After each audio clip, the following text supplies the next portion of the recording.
ناظرین،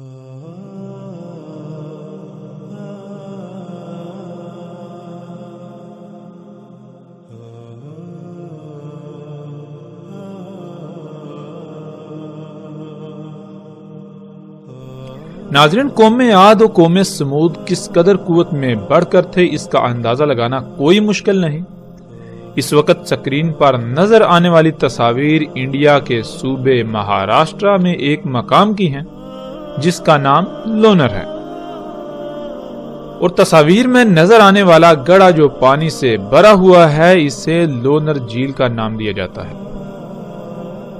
اس جھیل کو 1823 میں برطانوی راج کے ایک برطانوی افسر جس کا نام الیگزینڈر لونر تھا اس نے دریافت کیا، اور اسی وجہ سے اس کا نام لونر رکھا گیا، اور یہاں موجود بستی کا نام بھی لونر رکھا گیا۔ ناظرین، یہ جھیل قوم سمود کی طرف سے قوم عاد پر پھینکے گئے ایک بم کی وجہ سے وجود میں آئی۔ وہ بم کس قدر طاقتور تھا اس کا اندازہ اس کے پھٹنے سے وجود میں آنے والے اس گڑھے کے سائز سے لگایا جا سکتا ہے۔ اس گڑھے کی لمبائی تقریباً 1980 میٹر، چوڑائی 1840 میٹر، گہرائی 150 میٹر، اس کے کنارے سطح زمین سے 20 میٹر بلند ہیں، یعنی تقریباً اس گڑھے کا قطر 2 کلومیٹر ہے۔ قوم عاد سمیت گزشتہ قومیں کس قدر قوت میں بڑھ کر تھیں آج کا انسان اس کا تصور نہیں کر سکتا۔ ان کے پاس جو اسلحہ تھا وہ بھی کس قدر قوت کا حامل تھا، وہ قومیں کس قدر قوت کی حامل تھی، اس کا اندازہ ہم اس جھیل سے لگا سکتے ہیں۔ اور اس کے علاوہ ان گڑھوں سے جو ان قوموں کے درمیان ہونے والی عالمی ایٹمی جنگ جسے اللہ سبحانہ وتعالی نے قرآن میں القاریہ کہا سے وجود میں آئے۔ تصاویر میں نظر آنے والے یہ گڑھے قوم عاد اور قوم سمود جن 2 ایٹمی جنگوں میں ہلاک ہوئے ان جنگوں میں پھٹنے والے بموں سے وجود میں آئے۔ ناظرین، اس وقت سکرین پر نظر آنے والی تصاویر قوم سمود کے ان آثار کی ہیں جن کا اللہ سبحانہ وتعالی نے قرآن میں بار بار ذکر کیا، اور بار بار یہی کہا کہ کیا تم نے نہیں دیکھا وہ کیسے ہلاک ہوئے؟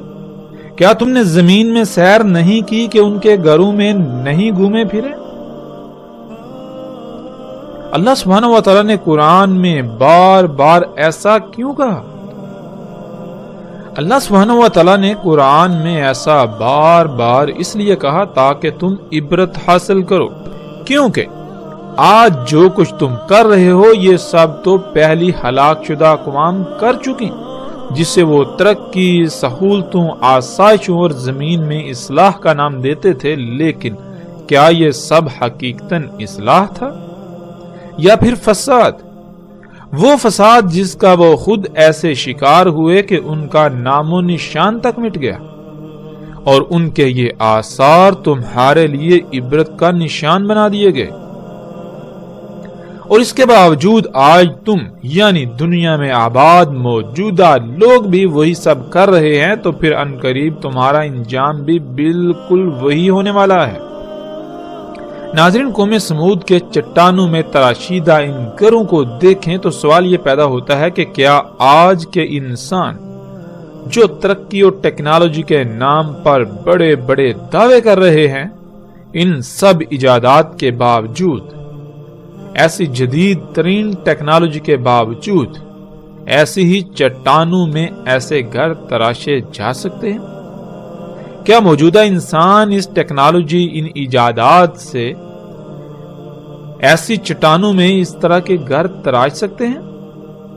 آج دنیا کے بڑے بڑے نامور سائنسدان، یونیورسٹیاں اور تحقیقاتی ادارے گزشتہ ہلاک شدہ اقوام کے ان آثار پر تحقیقات کے بعد اس نقطہ پر پہنچے کہ آج جو ٹیکنالوجی، جو ایجادات انسان کر چکا ہے، ان سے ایسی چٹانوں میں ایسے گھر تراشنا ناممکن ہے۔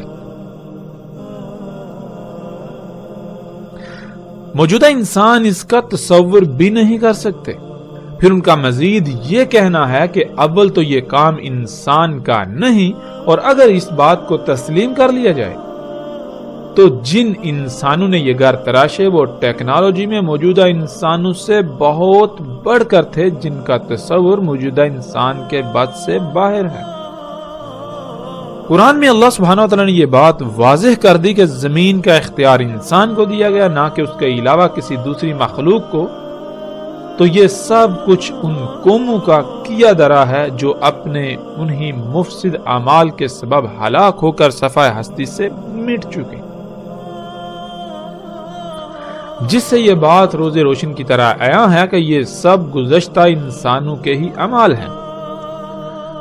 جب یہ سب انسانوں کے ہی آثار ہیں اور وہ ٹیکنالوجی میں ناقابل تصور حد تک موجودہ انسانوں سے بڑھ کر تھے، اس کے باوجود جب ہلاکت آئی تو کچھ بھی ان کے کام نہ آیا، تو موجودہ انسانوں کا عنقریب کیا انجام ہونے والا ہے، یہ بھی پھر ڈکا چھپا نہیں۔ موجودہ انسانوں کے ساتھ بھی بالکل ویسا ہی ہونے والا ہے۔ ناظرین، پھر سوال یہ پیدا ہوتا ہے کہ قوم سمود نے ایسی سخت ترین چٹانوں میں ہی گھر کیوں تراشے؟ موجودہ انسانوں کی طرح گھر کیوں نہیں بناتے تھے، اور اس کی وجوہات کیا تھیں؟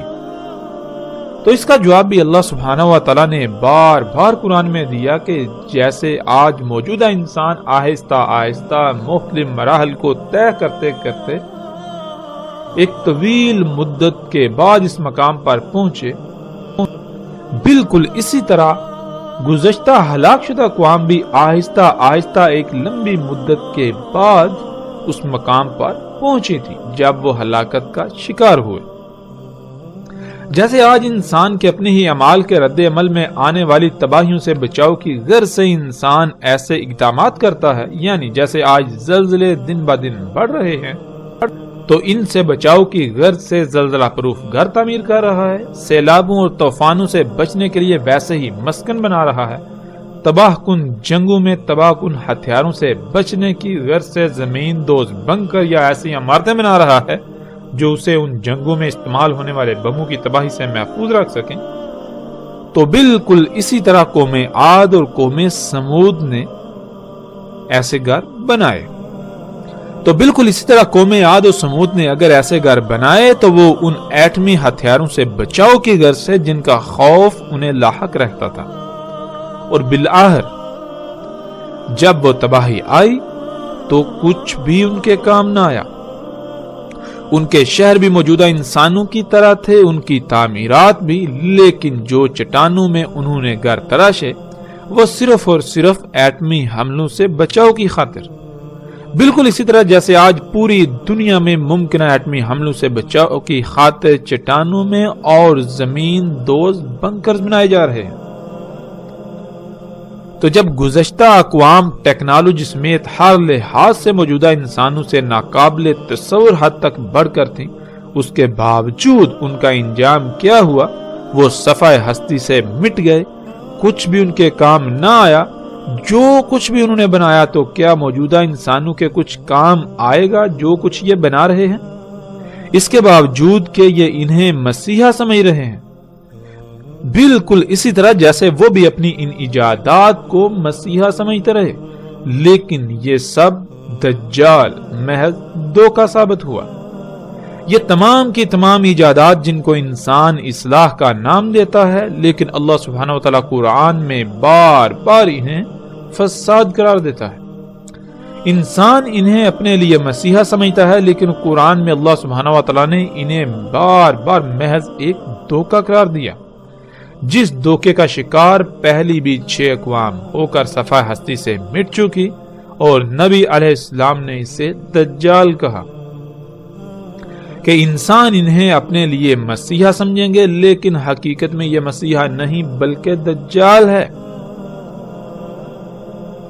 یعنی ان ایجادات کی حقیقت وہ نہیں ہوگی جو نظر آئے گی، جو دکھائی جائے گی۔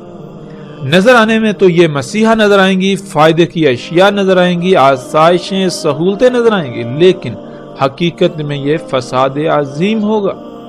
وہ فساد جس سے دنیا کی ہر شے میں خرابیاں ہو جائیں گی، یوں انسان کے اپنے انہی اعمال کے سبب اس پر تباہیاں مسلط ہوں گی، یہاں تک کہ اتنی بڑی بڑی تباہیاں کہ موجودہ انسانوں کا نام و نشان تک صفحہ ہستی سے مٹ جائے گا۔ تو سوال یہ پیدا ہوتا ہے کہ کیا یہ سب مسیحا ثابت ہوا یا دجال، ایک عظیم ترین دھوکہ جس کا شکار تقریباً تمام کے تمام انسان ہو چکے ہیں۔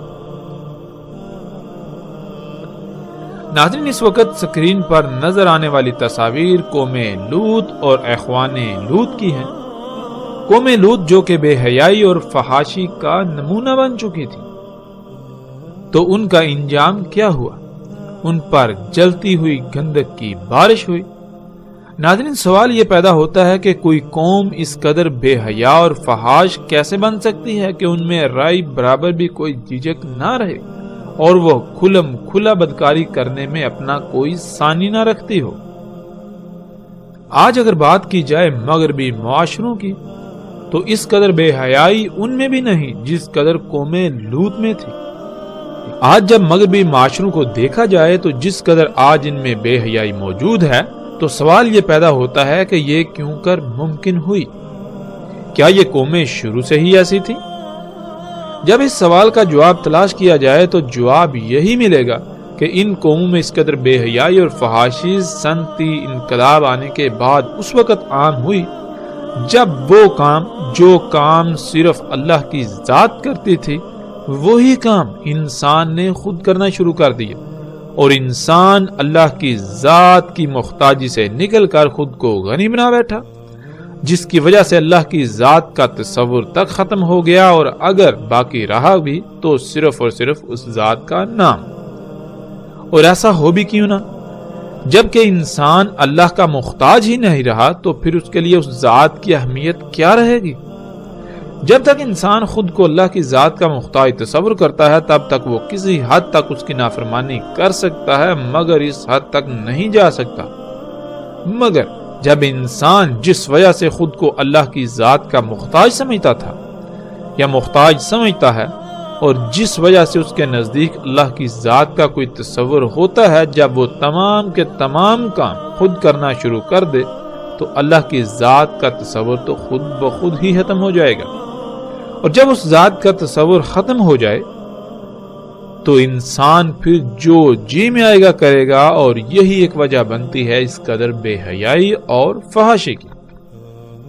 ناظرین، ورنہ آج بھی جن معاشروں میں اللہ کی ذات کا تصور موجود ہے، وہ گاڈ کے نام سے ہو یا ایشور کے نام سے یا کسی بھی نام سے، وہ معاشرے بت پرست ہوں یا جہالت کی انتہا پر، وہ بے حیائی میں اس قدر بڑے ہوئے نہیں ملیں گے، کیونکہ وہ خود کو کسی نہ کسی حد تک اس ذات کا محتاج سمجھتے ہیں، جس کی وجہ سے ان میں کسی حد تک اس ذات کا ڈر موجود ہوتا ہے۔ لیکن جب یہ ڈر نکل جائے یا ختم ہو جائے تو انسان بے لگام گھوڑے کی طرح آزاد ہو جاتا ہے، پھر وہ سب کچھ کرتا ہے جس پر اس کا نفس اسے ابھارتا ہے۔ قوم لوط بھی اسی وجہ سے بے حیائی اور فحاشی کا نمونہ بن چکی تھی، کیونکہ ان میں اللہ کی ذات کا تصور ختم ہو چکا تھا۔ اگر تھا تو صرف الفاظ کی حد تک، اور ایسا تب ہی ممکن ہوتا ہے جب کوئی قوم خود کو غنی سمجھے اور اللہ کی محتاج نہ رہے، اور ایسا تب ہی ممکن ہوتا ہے جب انسان وہ کام جن کی وجہ سے وہ خود کو اللہ کا محتاج سمجھتا ہے وہی کام خود کرنا شروع کر دے۔ قوم لوط بھی بالکل اسی طرح خود کو غنی سمجھتی تھی، اللہ کی ذات کا صرف نام کی حد تک تصور باقی تھا، اسی وجہ سے وہ بے حیائی و فحاشی میں اس قدر بڑی ہوئی تھی۔ اس کا اندازہ اس قوم سے بھی لگایا جا سکتا ہے جنہیں اللہ سبحانہ و تعالیٰ نے قرآن میں اخوان لوط کہا۔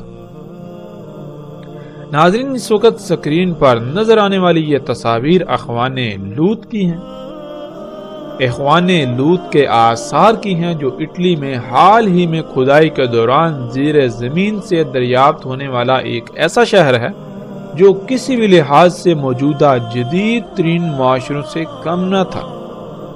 آج اسی مقام کے ارد گرد آباد شہر کا نام پومپئی ہے، اسی وجہ سے اخوان لوط کے ان کھنڈرات کو بھی پومپئی کے نام سے جانا جاتا ہے۔ اس شہر کی طرز تعمیرات ایسی ہیں کہ انسان دنگ رہ جاتا ہے۔ جیسے آج جب کوئی نیا شہر آباد کیا جاتا ہے تو پہلے سے اس کی پوری منصوبہ بندی کی جاتی ہے، اس کے بعد اس شہر کا مکمل نقشہ تیار کیا جاتا ہے، پھر جا کر اس نقشے کے عین مطابق تعمیرات کی جاتی ہیں۔ بالکل عین اسی طرح اخوان لوط کا یہ شہر بھی وجود میں آیا۔ اس تباہ شدہ شہر کی گلیاں، سڑکیں اور گھروں کی طرز تعمیر چیخ چیخ کر یہ بتاتے ہیں کہ یہ شہر نہ صرف انتہائی جدید طرز پر وجود میں آیا تھا، بلکہ اس کے در و دیوار پر طرح طرح کی مختلف نقش نگاری اس بات کا بھی ثبوت ہے کہ اس وقت بھی زمین سے خام تیل نکالا جاتا تھا، کیونکہ در و دیوار پر نقش و نگار کے لیے استعمال ہونے والا پینٹ خام تیل کے بغیر حاصل کرنے کا کوئی دوسرا ذریعہ نہیں۔ وہ پینٹ صرف اور صرف خام تیل سے ہی حاصل کیا جا سکتا تھا جو ان لوگوں نے اس وقت حاصل کیا تھا، اور عمارتوں کی طرز تعمیر بھی اس بات کا واضح ترین ثبوت ہے کہ یہ عمارتیں بغیر مشینری کے تعمیر کرنا ممکن نہیں تھا۔ اس وقت ان لوگوں کے پاس بھی ایسی ہی یا اس سے بڑھ کر مشینیں تھیں جو آج کے انسانوں کے پاس ہیں۔ اس قوم کی فحاشی کا اندازہ اس شہر کے ہر گھر کے در و دیوار پر کنندہ تصاویر اور نقش و نگار سے لگایا جا سکتا ہے۔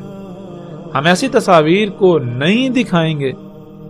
اس شہر کے در و دیواروں پر ہر طرف انتہائی فحش تصاویر نظر آتی ہیں۔ نہ صرف تصاویر بلکہ جنسی اعضاء سے مماثلت رکھتے مجسمے جگہ جگہ نصب تھے۔ گھروں میں سجاوٹ تک کے لیے جو بھی اشیاء استعمال کی جاتی تھی وہ بھی جنسی اعضاء سے مماثلت رکھتی تھی۔ ایسا فحش ترین معاشرہ کہ جس کا آج تصور کرنا بھی محال ہے، تو ان کا انجام کیا ہوا؟ اخوان لوط کا یہ جدید ترین سہولتوں سے مزین شہر اچانک پھٹنے والے لاوے کی لپیٹ میں آ گیا۔ لاوا پھٹنے سے جو جس حال میں تھا اسی حال میں راکھ تلے دب گیا۔ کوئی جنسی حاجت کو پورا کرنے میں مصروف تھا تو کوئی کام کاج میں مصروف۔ جو گھروں سے باہر تھے تو وہ بھاگنے لگے جان بچانے کے لیے، لیکن کون تھا جنہیں اللہ کی پکڑ سے بچانے والا تھا؟ ناظرین، پھر وہی سوال کہ وہ کون سی شے تھی جس کے دجل کا وہ ہلاک شدہ قومیں شکار ہو گئی؟ کون سی وجوہات ہیں جن کی بنا پر کوئی قوم اجتماعی سطح پر فحاشی و بے حیائی میں اس قدر بڑھ جائے کہ اپنا کوئی ثانی نہ رکھتی ہو؟ وہ کون سی وجوہات یا اشیاء ہیں جن کی موجودگی میں انسان اللہ سے بے نیاز ہو جاتا ہے، وہ اللہ کی محتاجی سے نکل کر خود کو خود مختار سمجھتا ہے؟ وہ کام جو اللہ کے کرنے والے ہیں وہی کام خود کرنا شروع کر دیتا ہے۔ تو ایک ہی جواب سامنے آئے گا ان تمام کے تمام سوالات کا، وہ یہ کہ جب انسان اس سطح پر آ جائے جہاں آج موجودہ قوم ہے، جب مشینیں حاصل ہو جائیں جن سے انسان خالق کے کرنے والے کام بھی خود کرنا شروع کر دے، تو یہی ایجادات، یہی مشینیں، یہی ٹیکنالوجی، یہی صنعتی انقلاب ہی وہی دجال ہے جس کے دجل کا وہ قومیں شکار ہو گئیں۔ جب ہلاکت آئی تو کچھ بھی ان کے کام نہ آیا۔ یہ سب کا سب دجال ثابت ہوا، حالانکہ وہ اسے اپنے لیے مسیحا سمجھتے رہے۔ ناظرین، سکرین پر نظر آنے والی یہ تصاویر ان مثلث نما عمارتوں کی ہیں جو آج بھی مصر میں موجود ہیں، اور یہ مثلث نما عمارتیں آل فرعون کے آثار ہیں جو تقریباً آج سے 4000 سال پہلے سمندر میں غرق ہو کر ہلاک ہوئے۔ یہ مثلث نما عمارتیں اس وقت دنیا کے 7 عجائبات میں سے ایک ہیں۔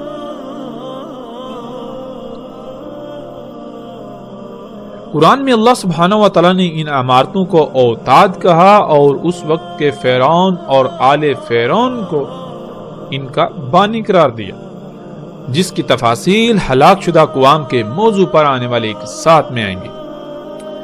ناظرین، آج پوری دنیا کے بڑے بڑے نامور سائنسدان ہوں بڑی بڑی نامور یونیورسٹیاں ہوں یا سرکاری و غیر سرکاری تحقیقاتی ادارے ہوں، کوئی ایک بھی ایسا نہیں جس نے ان مثلث نما عمارتوں پر تحقیقات نہ کی ہوں۔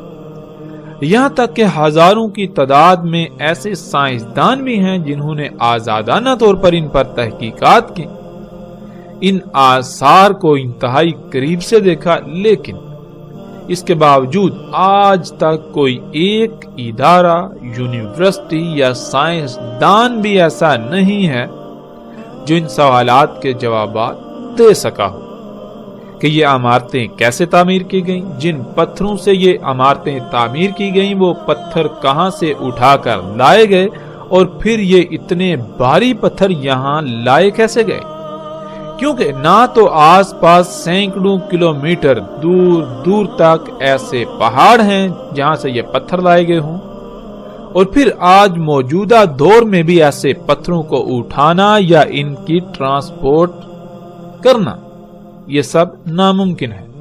اس کے باوجود کہ آج موجودہ انسان خود کو بہت ترقی یافتہ ہونے کا دعوے دار ہے، آج اتنی بڑی بڑی غیر معمولی مشینوں، ایجادات اور ٹیکنالوجی کے باوجود ایسی عمارتوں کی تعمیر ناممکن ہے، لیکن کچھ ایسے تحقیقاتی ادارے ہیں جو یہ کہتے ہیں کہ اگر کوشش کی جائے تو اتنے حجم اور اس طرح کی محض عمارتیں بنانے کی کوشش کی جائے تو نہ صرف ان پر خربوں ڈالرز اخراجات آئیں گے، بلکہ کم سے کم 500 سال سے زیادہ عرصہ درکار ہوگا، اور وہ بھی صرف ایک عمارت پر، اور وہ صرف اس ڈیزائن میں محض پتھروں کی عمارتوں پر اخراجات اور وقت کا استعمال ہوگا۔ یہ بات الگ ہے کہ آل فرعون نے یہ عمارتیں کس مقصد کے لیے تعمیر کی۔ آج تک کوئی بھی انسان یا ادارہ ایسا نہیں جو یہ بتا سکا ہو کہ یہ عمارتیں کس مقصد کے لیے تعمیر کی گئیں، اور ظاہر ہے آل فرعون نے بغیر کسی مقصد کے تو ان کی تعمیر نہیں کی ہوگی، بلکہ کسی نہ کسی مقصد کے لیے ان کو تعمیر کیا ہوگا۔ پھر ان عمارتوں کی تعمیر ریاضی کے اتنے پیچیدہ ترین قوانین کے تحت کی گئی کہ آج موجودہ تمام کے تمام اداروں اور سائنسدانوں یا جنہوں نے بھی تحقیقات کی ان سب کو چکرا کر رکھ دیا۔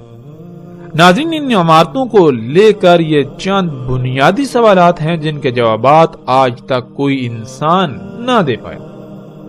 ان کے علاوہ سینکڑوں سوالات ایسے ہیں انہی عمارتوں کے حوالے سے، مگر جب بنیادی سوالات کے جوابات ہی نہیں تو پھر باقی سوالات کے کیا جوابات ہوں گے؟ سائنسدانوں کی ایک بڑی تعداد اس بات کو تسلیم کرنے کو تیار ہی نہیں کہ یہ کام انسانوں کا ہو سکتا ہے، بلکہ ان کا یہی کہنا ہے کہ یہ کام انسانوں کا نہیں بلکہ کسی اور مخلوق کا ہے جو انسانوں سے ناقابل تصور حد تک ٹیکنالوجی میں بڑھ کر تھی، لیکن اس بات کو جھٹلایا نہیں جا سکتا کہ یہ کام انسانوں کا ہی ہے۔ تو جب یہ بات ثابت شدہ ہے کہ یہ کام انسانوں کا ہی ہے تو پھر ان کا کہنا یہ ہے کہ جن انسانوں نے یہ تعمیرات کی وہ موجودہ انسانوں سے ٹیکنالوجی اور ذہانت میں غیر معمولی حد تک بڑھ کر تھے۔ ناظرین، ان عمارتوں پر اٹھنے والے سوالات کے آج تک کوئی انسان جواب نہ دے پایا تھا کہ انہی عمارتوں سے تعلق رکھنے والے آل فرعون کے مزید ایسے آثار دریافت ہوئے جن کی تعمیرات بھی غیر معمولی ہیں، اور جب ان کے در و دیوار پر نگاہ دوڑائی جائے تو ان پر ایسی تصاویر کنندہ ہیں جو انسان کے رونگٹے کھڑے کر دیتی ہیں۔ سکرین پر آپ ان تصاویر کو دیکھ سکتے ہیں جن میں بالکل ایسے ہی ہیلی کاپٹر، جہاز، ٹینک، سیٹلائٹ انٹینا اور آبدوز کی تصاویر ہیں جو آج موجودہ انسانوں کے پاس ہیں۔ سوال یہ پیدا ہوتا ہے کہ اگر ایسی کوئی شے اس وقت وجود نہیں رکھتی تھی، یعنی موجودہ انسانوں سے پہلے وجود نہیں رکھتی تھی، تو پھر یہ تصاویر کیسے ان پتھروں پر اور ان دیواروں پر کنندہ کی گئیں؟ کیونکہ اگر اس وقت کوئی ایسی شے موجود ہی نہیں تھی تو پھر ان کا تصور بھی کیسے ہو سکتا تھا؟ کیا یہ محض تصوراتی تصاویر تھیں؟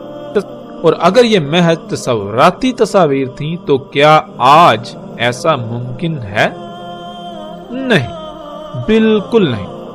یہ تصاویر چیخ کر اس بات کا اظہار کرتی ہیں کہ آل فرعون کے پاس یہ سب کچھ تھا۔ نہ صرف یہ سب بلکہ موجودہ انسان اس کا تصور بھی نہیں کر سکتے جو کچھ آل فرعون بنا چکے تھے، کیونکہ قرآن میں صراحت کے ساتھ یہ بات اللہ سبحانہ وتعالی نے بیان کی ہے کہ فرعون نے نہ صرف ان عمارتوں کو موسیٰ علیہ السلام کے رب اللہ سبحانہ وتعالی کے ساتھ مقابلہ کرنے کے لیے بنایا، بلکہ وہ اپنی طرف سے موسیٰ کے رب کو شکست دے چکا تھا۔ اس کے بعد وہ موسیٰ علیہ السلام اور بنی اسرائیل کے پیچھے پڑا انہیں قتل کرنے کے لیے کہ موسیٰ کے رب سے تو نبٹ چکا، اب موسیٰ کی باری ہے۔ فرعون نے کیسے اللہ سبحانہ وتعالی کے ساتھ مقابلہ کیا؟ ان عمارتوں کو کیسے، کتنی مدت میں اور کن مقاصد کے لیے تعمیر کیا، اور آل فرعون کے پاس کیا کچھ تھا؟ ان تمام سوالات کے جوابات ہم آگے جا کر ہلاک شدہ اقوام کے موضوع پر آنے والے ایک ساتھ میں تفاصیل کے ساتھ دیں گے، اور ایسے رازوں پر سے پردہ اٹھائیں گے جو آج تک راز ہی رہے۔ ایسے سوالات کے جوابات دیں گے جن کے جوابات آج تک کوئی انسان نہ دے پایا، اور نہ صرف ہم جوابات دیں گے بلکہ پوری دنیا کو چیلنج کریں گے کہ وہ ہمارے جوابات کو غلط ثابت کر کے دکھائے، جو کہ ناکام رہیں گے بلکہ الٹا اپنی تحقیقات سے ان کو سچا ہی ثابت کریں گے۔ یہ تمام باتیں تو آنے والی ایک ساتھ میں ہوں گی، لیکن یہاں جو بات سامنے آتی ہے وہ یہ کہ جو اللہ کی ذات کے ساتھ مقابلے پر اتر آئے اور پھر وہ یہ سمجھے کہ اس نے اللہ کی ذات کو شکست دے دی، کیا وہ پتھر کے دور کا کوئی انسان ہو سکتا ہے؟ وہ کون سی شے ہے جو انسان کو خالق و مالک سے بالکل بے نیاز کر دے اور الٹا اس کو خالق کے مقابلے پر لا کھڑا کرے؟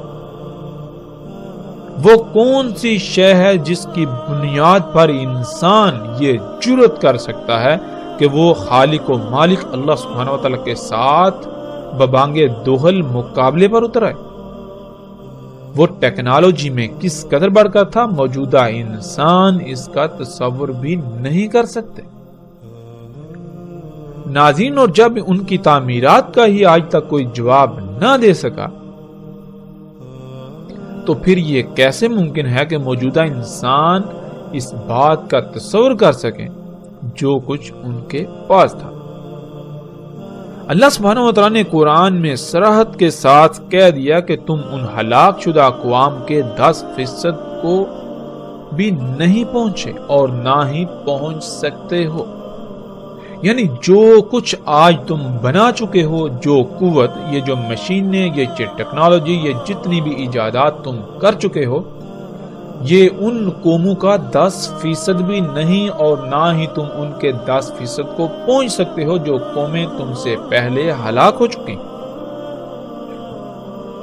قوم عاد، قوم سمود، قوم لوط، اصحاب مدین ہوں یا پھر آل فرعون وغیرہ، ان کے پاس جو کچھ تھا وہ تم سے کئی گنا بڑھ کر تھا۔ وہ سب قومیں آل فرعون سمیت ان ایجادات کو مسیحا سمجھتے تھے، لیکن کیا حقیقت یہی نکلی؟ یہی ایجادات تھیں جن کی بنیاد پر فرعون علی الاعلان اللہ سبحانہ و تعالی کی ذات کے سامنے مقابلے پر اتر آئے۔ یہ سب فساد تھا، اور اپنے ہاتھوں سے کیے ہوئے فساد سے ان پر ایسی ہلاکتیں مسلط ہوئیں کہ ان کا نام و نشان تک مٹ گیا۔ یوں وہ سب ایجادات دجال ثابت ہوا۔ جب ہلاکت آئی تو کچھ بھی ان کے کام نہ آئے، کوئی ایک بھی شے ان کے کام نہ آئی، کچھ بھی انہیں نہ بچا سکے۔ تو سوال یہ پیدا ہوتا ہے کہ موجودہ انسان جن ایجادات کو، جس صنعتی انقلاب کو، جس ٹیکنالوجی کو اپنے لیے مسیحا سمجھتے ہیں، کیا یہ واقعتاً مسیحا ہے؟ کیا یہ واقعتاً آسائشیں، سہولتیں اور آسانیاں ہیں؟ نہیں، بلکہ یہ بھی انہی قوموں کی طرح ان ایجادات کے دجل کا شکار ہو چکے ہیں۔ عنقریب ان پر حقیقت ایسے واضح ہو جائے گی کہ یہ چاہ کر بھی انکار نہیں کر سکیں گے، لیکن تب سوائے پچھتاوے کے کچھ نہ رہے گا، واپسی کا دروازہ بند ہو چکا ہوگا۔ موجودہ انسانوں کے ان مفسد اعمال کے سبب پوری دنیا اس قدر فساد زدہ ہو چکی ہے کہ اب یہ دنیا جہنم میں بدل جائے گی۔ جسے یہ مسیحا بنا کر بیٹھے رہے، اس کا انہوں نے صرف ایک ہی رخ دیکھا، یہ دوسرے رخ سے غافل رہے جو عنقریب ان پر واضح ہونے والا ہے۔ ناظرین، یہ تھا مختصر منظرنامہ گزشتہ ہلاک شدہ اقوام کا، جن کی سنت کی اتباع میں ویسی ہی تباہی کے دہانے پر موجودہ قوم یعنی دنیا میں آباد موجودہ لوگ پہنچ چکے ہیں۔ ہم نے کوشش کی کہ ہم اپنے موضوع کے مطابق ان اقوام پر بات کریں، باقی ان اقوام پر تفاصیل کے ساتھ آگے چل کر بات کریں گے۔ اس وقت ہم اپنے موضوع کی طرف پلٹتے ہیں۔ تو پھر وہی سوال، ناظرین، وہ کون سی شے تھی، وہ کون سی اشیاء تھیں جس کو وہ اقوام اپنے لیے مسیحا سمجھتی تھی، لیکن حقیقت میں وہ مسیحا نہیں بلکہ دجال ثابت ہوا۔ اسی کی وجہ سے وہ صفحہ ہستی سے مٹ گئے۔ جب جواب تلاش کیا جائے تو وہ جواب یہی سامنے آئے گا، وہ یہی ٹیکنالوجی، یہی ایجادات تھیں، یہی مشینیں تھیں، یہی صنعتی انقلاب تھا جو آج موجودہ انسان کر چکے، اور ان سب کو اپنے لیے مسیحا سمجھتے ہیں، زندگی کو آسان سے آسان تر بنانے کے دعوے دار ہیں۔ لیکن کیا حقیقت یہی ہے؟ یہ تو اس کا ایک پہلو ہے، اس کا ایک رخ ہے جو انتہائی دل فریب ہے، لیکن اس کا دوسرا پہلو جو انتہائی بھیانک ہے وہ چھپا دیا گیا۔ اگر اسے دیکھ لیا جائے تو پتا چلے گا کہ یہ ایجادات، یہ ٹیکنالوجی مسیحا نہیں بلکہ دجال ہے، یہ محض ایک دھوکہ ہے جن کی وجہ سے آج دنیا تباہی کے دہانے پر پہنچ چکی، طرح طرح کی بیماریوں کا سیلاب امڈ آیا، پوری دنیا سیلابوں، طوفانوں، آندھیوں اور زلزلوں کی لپیٹ میں ہے۔ جگہ جگہ سے زمین دھنس رہی ہے، پہاڑ ٹل رہے ہیں، زمین میں قائم کیا ہوا اللہ سبحانہ و تعالیٰ کا میزان بگڑ چکا ہے ان ایجادات کی وجہ سے، اس صنعتی انقلاب کے نام پر دجال کی وجہ سے۔ اسی صنعتی انقلاب، ان ایجادات، اس ترقی کے نام پر دجال کی وجہ سے ایک عظیم تباہی موجودہ انسانوں کے سر پر آ چکی ہے، لیکن کوئی بھی ایسا نظر نہیں آتا جو غور و فکر کرنے والا ہو، جو اللہ کی طرف لپکنے والا ہو۔ ناظرین، رسول اللہ صلی اللہ علیہ وآلہ وسلم نے کہا تھا کہ کوئی ایک بھی نبی ایسا نہیں جس نے اپنی قوم کو فتنہ دجال سے نہ ڈرایا ہو، اور ایسی روایات میں عربی کے جو الفاظ استعمال کیے وہ دو طرح کے ہیں، ایک ہے لفظ ناظرہ اور دوسرا ہے لفظ حاضرہ۔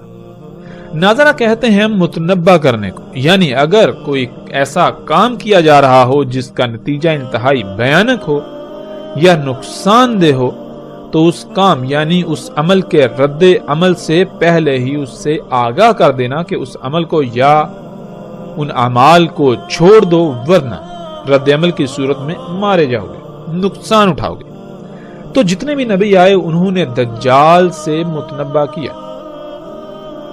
یعنی انسان جو اعمال کر رہے تھے ان کو متنبہ کیا کہ اگر تم نے اپنے انہی اعمال کو جاری رکھا، ان اعمال کو ترک نہ کیا، تو پھر وہ وقت دور نہیں جب تم اس مقام پر پہنچ جاؤ گے جہاں سے واپسی ناممکن ہو جائے گی، اور تمہاری انہی اعمال کے رد عمل میں ایسی تباہی تم پر مسلط ہوگی کہ تمہارا نام و نشان مٹ جائے گا، کیونکہ جو اعمال تم کر رہے ہو یہ تمہیں آہستہ آہستہ مرحلہ با مرحلہ ایک وقت ایسا آئے گا کہ اللہ کے ساتھ کھلم کھلا شریک بنا کر کھڑا کر دیں گے۔ یعنی تم آہستہ آہستہ بڑھتے بڑھتے ایسی ایجادات کرو گے کہ تم اللہ کے کاموں میں براہ راست مداخلت کرو گے۔ تم ان ایجادات کو اپنے لیے مسیحا سمجھو گے، مگر وہ دجال ہوگا۔ اسی وجہ سے تم پر عظیم ہلاکت مسلط ہوگی، تم پر ساتھ آئے گی۔ ناظرین، ہر قوم جب اللہ کی حدود سے باہر نکلتی ہے تو پھر یہ کائنات اللہ سبحانہ تعالی نے خلق ہی ایسے کی کہ انسان کے سامنے حادثاتی طور پر راز کھلتے چلے جائیں گے۔ یوں آہستہ آہستہ انسان اس سطح پر پہنچ جائے گا کہ وہ اپنے ہاتھوں سے دجال کو حل کر بیٹھے گا، جس کا انجام عظیم تباہی کے سوا کچھ نہ ہوگا۔ یہی گزشتہ اقوام کے ساتھ ہوا اور یہی اس موجودہ قوم کے ساتھ ہوا، اور اب عظیم تباہی سر پر آ چکی ہے۔ ناظرین، دوسرا لفظ تھا حاضرہ۔ حاضرہ کہتے ہیں اس خطرے کو، اس ڈر کو جو سامنے موجود ہو یا پھر بالکل واضح نظر آ رہا ہو۔ یعنی ہر نبی نے دجال سے ڈرایا، جو ایسا خطرہ تھا، ایسا فتنہ تھا جو موجود تھا۔ جب ہر نبی نے ڈرایا اور متنبہ کیا تو کیا وہ قومیں متنبہ ہوئیں؟ انہوں نے اپنے اعمال کو ترک کر دیا۔ قرآن میں اللہ سبحانہ و تعالی نے بار بار واضح کر دیا کہ نہیں، انہوں نے ہر نبی کی، ہر رسول کی تکذیب کر دی، تو پھر وہ اسی ہلاکت کا شکار ہوئے جس سے ان کو متنبہ کیا گیا تھا۔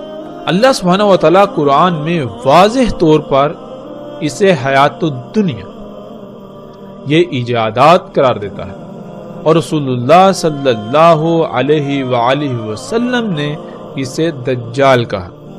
فرق صرف اتنا ہے کہ لفظ دجال اصل عربی کا لفظ نہیں ہے، بلکہ دوسری زبانوں سے عربی میں داخل کیا گیا لفظ تھا، بالکل ایسے ہی جیسے آج آپ کو عربی کے اندر الفاظ کی ایک کثیر تعداد ملے گی جو عربی کے الفاظ نہیں ہیں بلکہ وہ دوسری زبانوں سے داخل ہوئے۔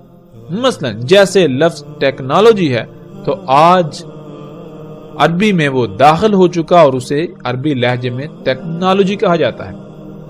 جیسے ہی تھوڑا وقت گزرے تو آئندہ آنے والی نسلیں یہ ماننے کو تیار ہی نہیں ہوں گی کہ یہ لفظ ٹیکنالوجی عربی کا لفظ نہیں ہے، بلکہ ان کے لیے یہ لفظ عربی کا ہی کہلائے گا اور انہیں نظر آئے گا۔ بالکل اسی طرح اس وقت لفظ دجال، جو کہ اصل عربی کا لفظ نہیں ہے، یہ کسی دوسری زبان کا لفظ تھا جو اس وقت عام استعمال ہوتا تھا، اور قرآن میں اللہ سبحانہ و تعالی نے لفظ غرور استعمال کیا جو کہ خالص اصل عربی کا لفظ ہے، لیکن اس وقت اس کا استعمال عام نہیں تھا، بلکہ اسی طرح جیسے قرآن میں لفظ الانفال آیا، جب یہ لفظ عربوں کے سامنے آیا تو وہ اس لفظ سے ہی واقف نہ تھے، تو سوال کر دیا کہ یہ انفال کیا ہے، تو صرف لفظ انفال کی وضاحت کے لیے پوری سورت انفال نازل ہوئی۔ ناظرین، بالکل اسی طرح اس وقت عربوں میں لفظ غرور استعمال نہیں ہوتا تھا، بلکہ لفظ غرور کی بجائے لفظ دجال عام استعمال ہوتا تھا۔